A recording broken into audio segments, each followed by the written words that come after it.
our series of stories from Little Leaders, Bold Women in Black History. Let's go ahead and take a look at today's story. Today's story is going to be about Zora Neale Hurston. Zora Neale Hurston was a writer. Zora Neale Hurston. Zora's unique upbringing led her down a path of storytelling and creativity.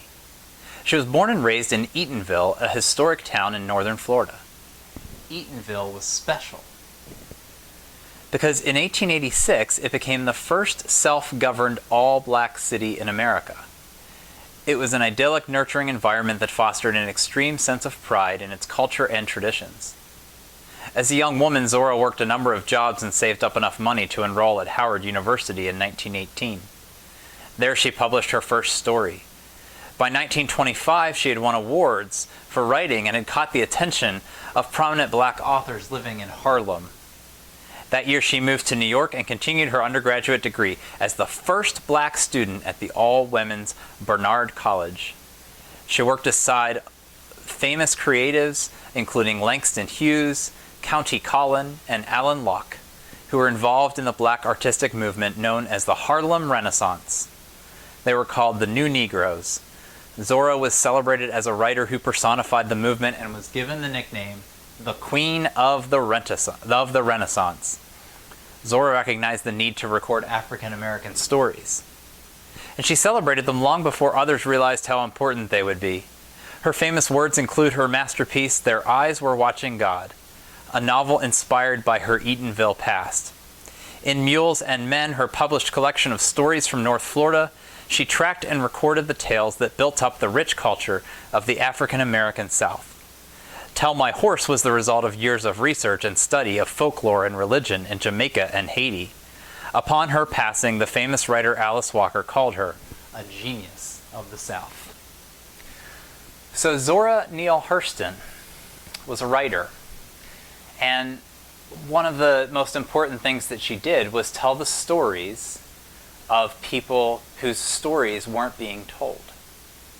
African American stories weren't being told, so Zora Neale Hurston said, well, I can be the one who can start to tell those stories.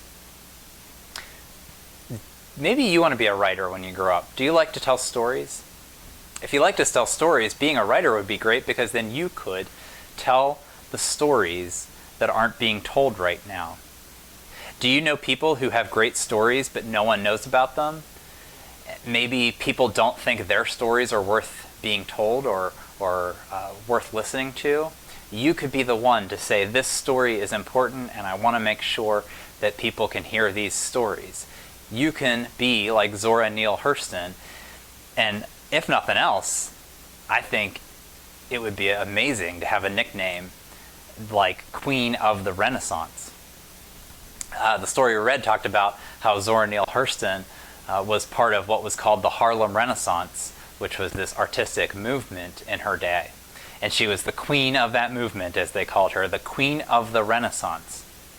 So if you're a little girl and you want a cool nickname, Queen of the Renaissance is a pretty good one.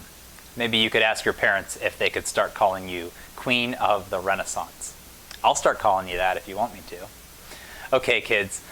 Join me again for another story time with Pastor Eric. I've got plenty of videos over the next several weeks that are going to be primarily focused on African American characters or historical figures, like in this book, Little Leaders, Black Women, or Bold Women in Black History. So join me next time for another Bold Woman in Black History.